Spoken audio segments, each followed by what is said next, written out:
I had no prior knowledge of adoption, and just did a quick Google search, adoption, and the Cradle was the first thing to pop up. I was very keenly set on being a mother maternally and wanted to carry my own child, our own child. That I ran into a couple who had adopted from the Cradle. It was really the first name that came to our, at the top of our list.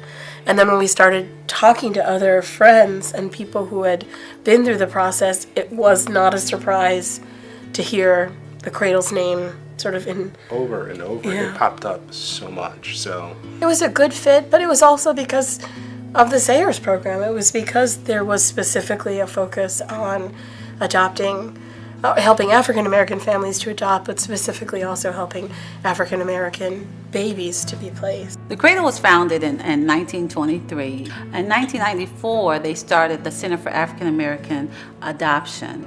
And in 1999, we renamed that after Ardith and Gail Sayers, who was a football player, Hall of Famer for Chicago Bears. So the Sayers Center has been around for about 15 years now.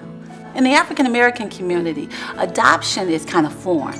We value blood ties, so we value kinship adoption. Our mother will take our sister's child, our aunt will take our cousin's child. It's very rare that we go outside our families to adopt children. And what I was able to find at the Cradle, through their education and the resources they were able to provide, that adoption was indeed an option. In the African American community, sometimes we don't talk about adoption much or don't know much about it, especially open adoption. I had no idea about adoption outside of what I saw in movies, or just stories that I've heard of people who were adopted and never, knew where they came from or where they were from. I originally kind of conceived of adoption as you walk into a room, this is an old school thought, you walk into a room, there are a bunch of kids running around, and you pick some out that you get to interview and think about taking home. In terms of the Cradle, it was fast and furious. A lot of classes,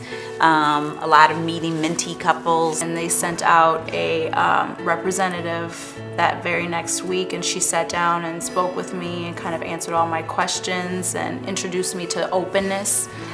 Openness is so key, because as a birth mom who carried this child for 9 months, I feel a sense of obligation to do right by that child. But I want her in my life so that she knows, so that every time she sees me, she knows that her decision was a good decision. Once she had told me that the Cradle was an open adoption option, I was like, okay, let's kind of look into that a little more and see what that is. I underappreciated how much it is a process more than a discrete event. And I think the classes that we took here at the Cradle, the connections that we made with other families, that is what really, I think, really became much clearer to me over time. We offer classes. We have some wonderful counseling services that we provide. Our counselors are outstanding, because we don't just place babies and say, go on and have a great life. We are there for you.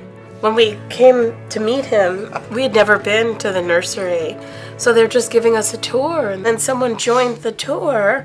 A nurse is there holding a baby, watching us get this tour. And at some point we asked, is that him? And they said, oh yeah, this is him.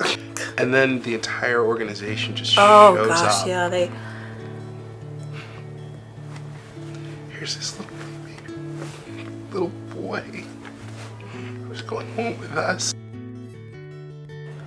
The Cradle's awesome. I can't speak highly enough of the Cradle. Of taking a very hard, difficult situation and being there to support, to guide, to help, To cry with. Yeah. All of I it. just remember, it was a big celebration that day when we picked Blake up. Yeah. It was amazing. The Cradle's been amazing to us. If I could say amazing one more time, I would. Yeah, because you've said it like 29 Well, times. that's how it feels. It's amazing.